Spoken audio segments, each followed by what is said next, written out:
Hello, I'm your favorite sexpert, the Erica Rivera, and you're watching Sexpertease, the sex positive educational show where we aim towards keeping marriages exciting and single people safe. Today, we're going to be talking about the ancient art of belly dance as it relates to sexual health. Our special guest is an international belly dance performer and instructor based out of Tampa, Florida, and she is most notable for teaching at festivals in Egypt. Please welcome Oriana. Hi. Hi, how are you? Thank you so much for having me. Thank you for being here. I appreciate you. So, I'm obviously sporting some of my jewelry since I'm a fellow belly dancer. Maybe our audience doesn't know that, and you look lovely. I love the red, the Thank you. bold lip. So let's jump right in. As a fellow belly dancer myself, I'm fascinated with the connection between dance and body confidence. How has belly dancing impacted your own body image and self-esteem? That is such an interesting topic as it relates to Middle Eastern dance and what we call belly dance here in the West. And obviously, it has gained popularity over the years, kind of off and on. And I see we have a special guest We now. have another guest. Yes, has to be involved. This is Osiris, so he's always involved in my Middle Eastern adventures.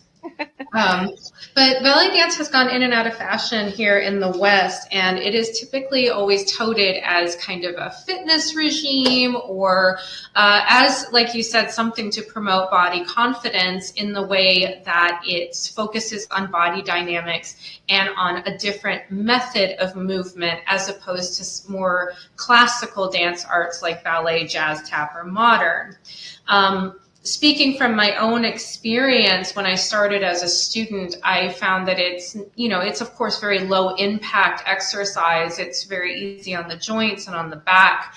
But because the movements tend to center on intrinsic internal movements and what we call isolations, the sense of confidence wasn't always just connecting with my body, although you do drop into your body instantaneously as you're learning. But moreover, that I was surprised at what I could do. I was surprised at how much I was able to accomplish. These really intricate, delicate, sometimes sinuous looking movements look so impressive and they look so difficult when we watch them in a performance that I was always really surprised when I could walk out of class and go, wow, I did that. I actually did that. Able to do a chest slide. I just remember my first couple isolations, and I'm like, okay, it connected for me. Right. And of course, the music, like good music always helps. So the time just flies by. So you don't always feel like you're working. It's not like you're going in and you're hitting the gym for hours on end. When you feel the music and you feel the rhythm in the music, that's always going to make it more enjoyable. But when you experience the mind, body, and music connection, it's almost a little transcendental. So when it comes to your body confidence, you start to realize that the physical form or the physical appearance of your body and the societal messages that we receive start to maybe not be as important as what can I accomplish today in this class or in this performance as you advance, in relation to dictating what the music is telling me to do as an artist. Right, right. Yeah, I felt similarly as a student where it became more about the goal, like at the end of a lesson or at the end of a season, and any of those hidden messages or kind of negative thoughts in my own mind kind of lessened as I progressed in class. I didn't think so much about what did my body look like or my face or, the physical appearance became a little less important as a beginner, as someone that was learning the movements. So totally can relate to that. Now, many people do see belly dancing as an art form that celebrates sensuality as well. So, from your perspective, how do you think belly dance empowers individuals in expressing their sexuality? That is also a fascinating question that I think I have spent my entire career answering. Because truth be told, and you know this as a performer yourself, when you're on stage, I'm not really thinking about how sexy I'm being. I'm thinking about my choreography and the music and trying to connect to the audience. And it's a whole nother world when you're in the spotlight. So I'm not always thinking, oh, do I look sensual? But the fact of the matter is that we've entered into something that is also influenced by another living culture. And the idea of sensuality, sexuality, women's bodies, men's bodies, gender issues are completely different in the Arabic and or the Muslim world, in the Arabic diaspora that this dance originates from and has its roots in. So when you see it expressed in the Middle East, it's seen as very sexual and very sensuous and even downright scandalous because it's a more conservative culture. Practicing it here in the West, it is seen as sensual. But when it's butted up against something that is overtly sexual, like burlesque or pole dance or nightclub stripping as we know it, it's simply not the same. And it should not be confused as being the same for sure in any sort of context. But it is a sensual dance in that it is deeply entwined with creating shapes in the body and in experiencing the music as it's transmuted into a visual matter. So simply put, as one of my teachers used to say, your body becomes the music. A really good, talented ballet dancer, you can watch that dancer and you are seeing what the music is actually doing. So you're hearing it and you're seeing it in someone's body simultaneously. And that really is the heart of the art form. Yeah, I didn't realize that in the Middle East it was seen as such an overtly sexual thing. I'm sure, though, there has to be some pockets of people that still use it as a folkloric or familiar dance and not necessarily overtly sexual like that, correct? Yes, there are different expressions of it. Speaking about Egypt in particular, which is where my heart is and where a lot of my dance training is, and as well as what I focus on is the Egyptian style of dance, there are definitely different expressions of it. You have the more folkloric based in what we call Raqs Baladi, which is the root of the dance, the people's dance that was, and is still practiced in the village.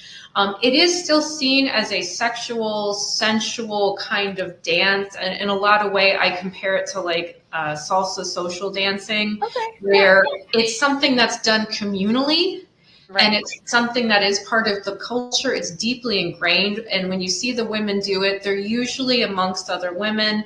When you see men do it, like the Bedouin dances or the male folk dances, it's usually done in a communal atmosphere. So it's meant to be seen. In the entertainment industry, that is belly dance in Egypt, and then also here, and I'll get to that in a second, you do have a division in terms of dancers that are meant to be for very sexual display. The costumes are typically very revealing. They are almost exclusively performing in late nightclubs that might be or usually are all tourists. So it's not for the Egyptian people that know and love the dance and the music and see it as part of their culture. It's been made to be presented in a way that entertains the Western eye. Right, right. I'm putting that kind of gently. So the movements are different, the music is different, the costume, like I said, might be more revealing. And then you also have the what's called fanana, which means artist in Arabic. And you have those dancers that maybe do more weddings, they do more traditional arts, they do more folkloric based. But that's not to say that one is better than the other. And I definitely don't want to be construed as saying that. Each has its place. And as the music and the culture are in fact living, some of those lines get blurred. So too here in the West. You know, when you're a professional performer, you're going to go where the gig is. And the costume styles are going to change and trend. The music is going to change. It's going to progress. You get some that sound more electronic, some that sound very traditional. So the dance itself is always in a state of flux. And the expression of the sensuality is also in a state of flux. Some movements are pretty, gregarious and pretty overt, and some are more subtle and maybe more about the curve of the body or about the elegance or being more lifted or being heavier. It depends on the mood, which is honestly the thing that I love the most about this dance, is that it's not any one thing. Because it Right. comes from a living culture, it can be expressed in so many different ways. Just like sexuality and sensuality, there is not one expression. So that also puts it back on the artist. How do I want to express this in my dance? And you have that choice and that agency as a belly dancer. No, and it's really good that you clarified that there are different expressions. Because even here, there are some misconceptions about belly dance. When I first got into it, a lot of people wondered if I was stripping or was doing burlesque. They kind of put it all together. And there's nothing wrong with any of those art forms. There's not one that's better than the other. But I think it's important for the audience to know that there are different forms of expression, and men do it. They do it with other men, women do it, they do it with other women. I don't think people see belly dance as a communal dance, at least here in the West. So thank you for that. And speaking of misconceptions, in your experience, are there some common ones about belly dance that you want to debunk, especially in the context of sexual health and empowerment?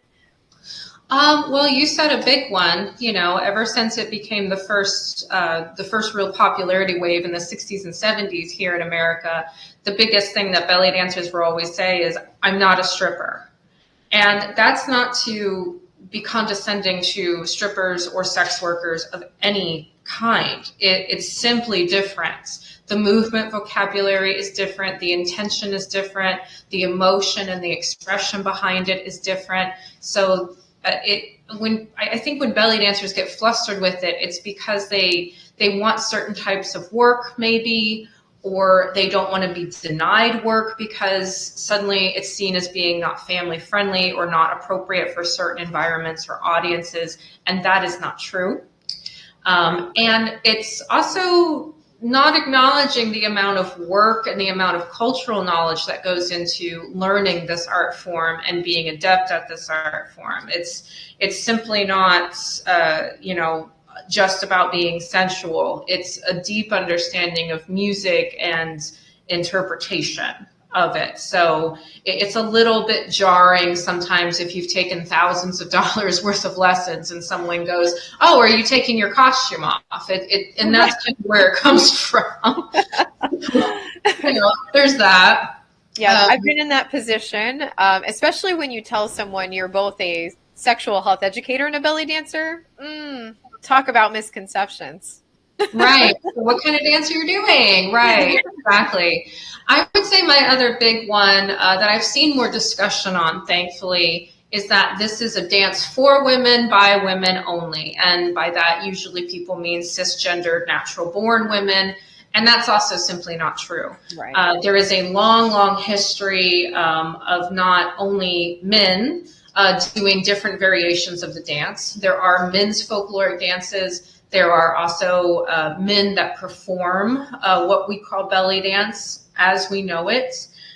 There are different expressions of that, but there's also a long history of professional performers that dressed in what we would consider drag, or were presenting as trans or maybe gender fluid performers with different costuming, but the movements are the same.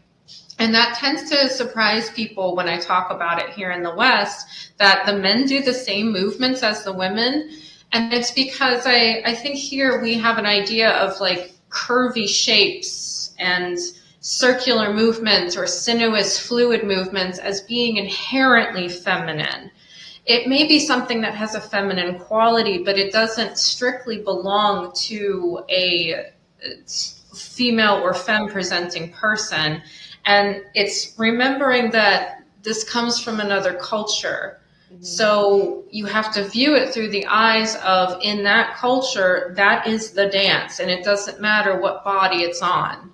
Right. So if anybody's ever afraid of trying it because they're not a woman or they don't feel feminine enough as a woman, let me be the first one to tell you that that's simply not the case. Sometimes it makes you wonder, though, why we don't necessarily bat an eye when we see men, for example, do Latin dancing, because Latin dancing is also very sensual. I'm Puerto Rican. I have experience with Latin dance. You mentioned salsa earlier. That is a very cultural dance that we do communally. And it's the men are doing the same hip movements as the women. Yes. If you look at ballroom, which will be a topic for another day, but even ballroom style type Latin dance, the men are very, very in tune with their hip movement in the same way that the female dancers are.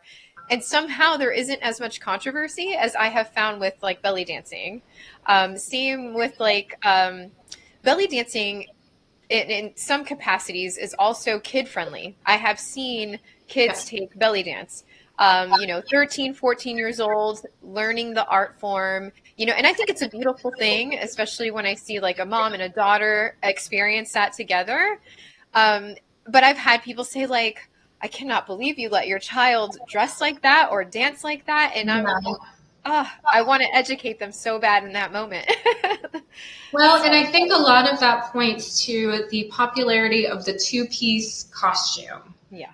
which was heavily, it really was invented truly in the 40s and 50s in what we call the golden era, when the age of cinema became, the golden era of Hollywood and the Egyptian cinema, where they started wearing the two-piece costume. It's Right. important to note that there are many costuming varieties going through history, more than I can cover in this talk. Yeah.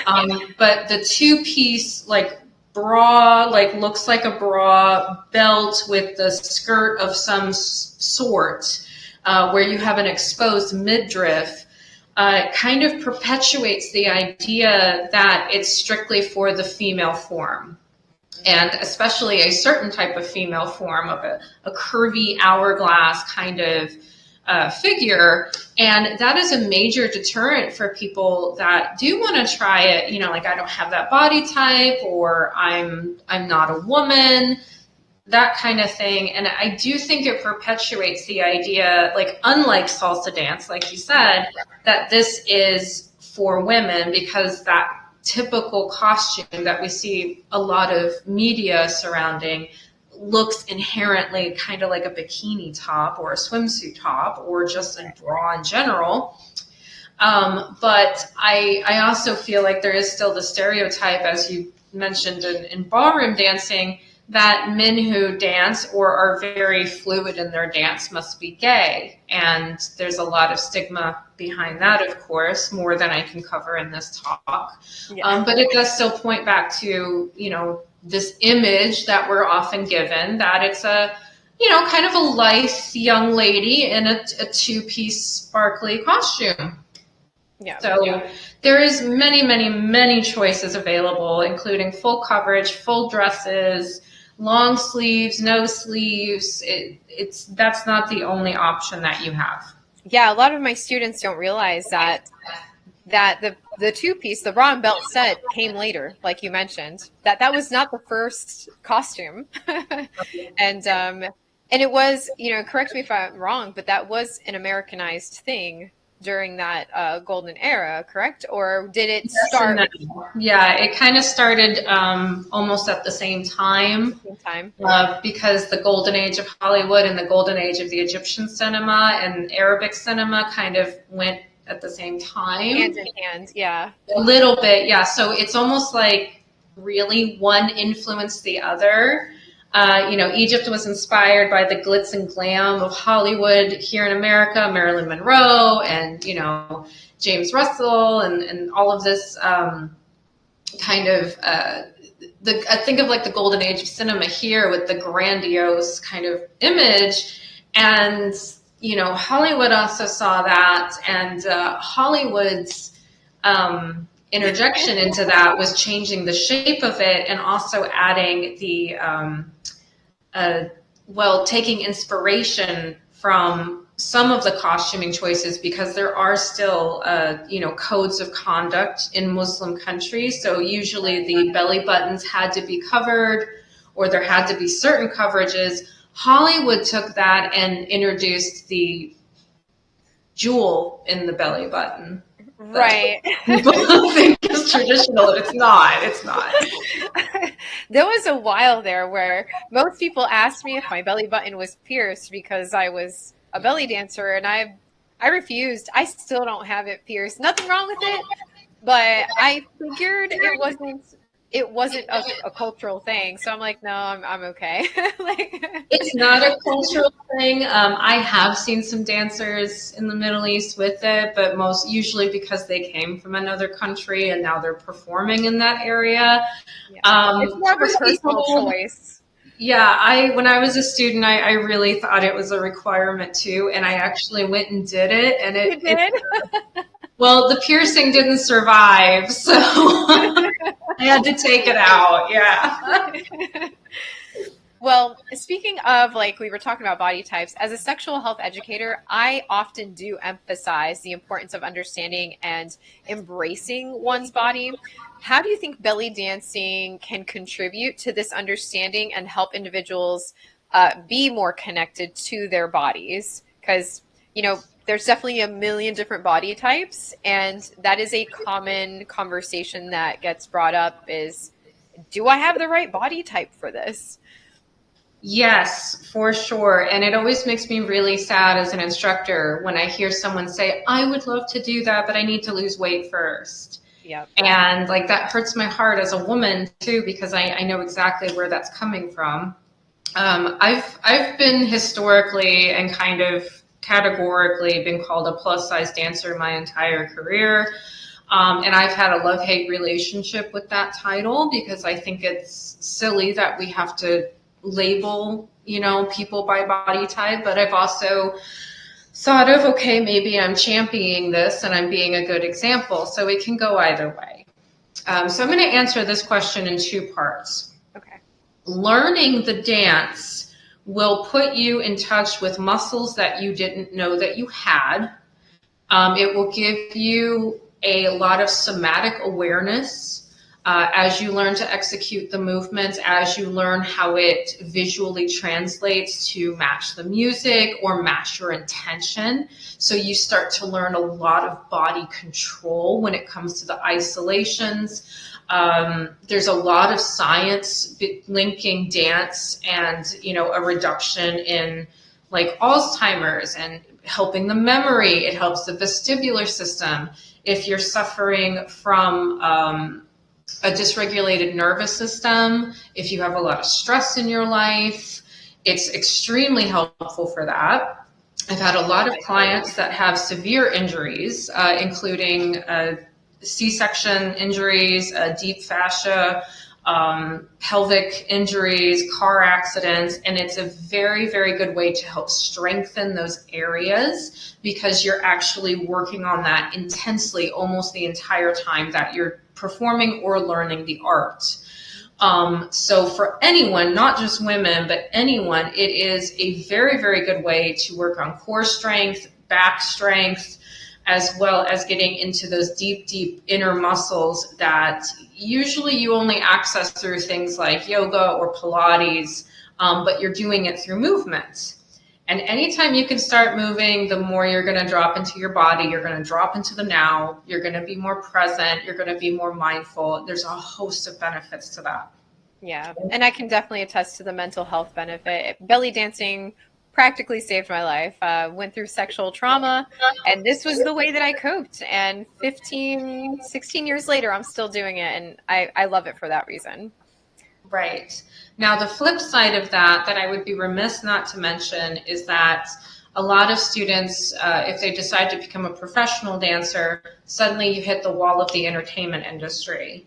And the good vibes of we welcome everybody and all bodies can belly dance, and you look around your classroom and you see literally every body type. and you get very used to it. I myself, as a performer, I've been around so many different types of performers and body types and ages and everything that it's not something that I really notice or I dwell on.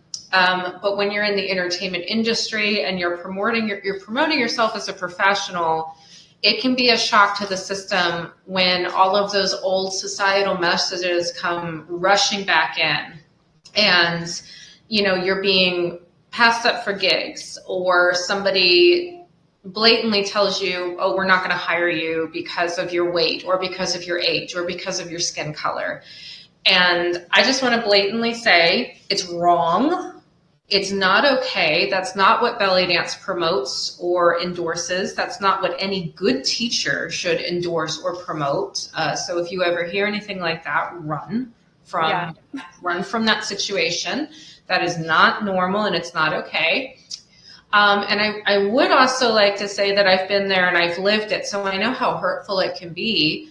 But having traveled as much as I have, I also have the experience of knowing that there are actually all kinds of body types performing everywhere, Egypt included, Europe, here, any country.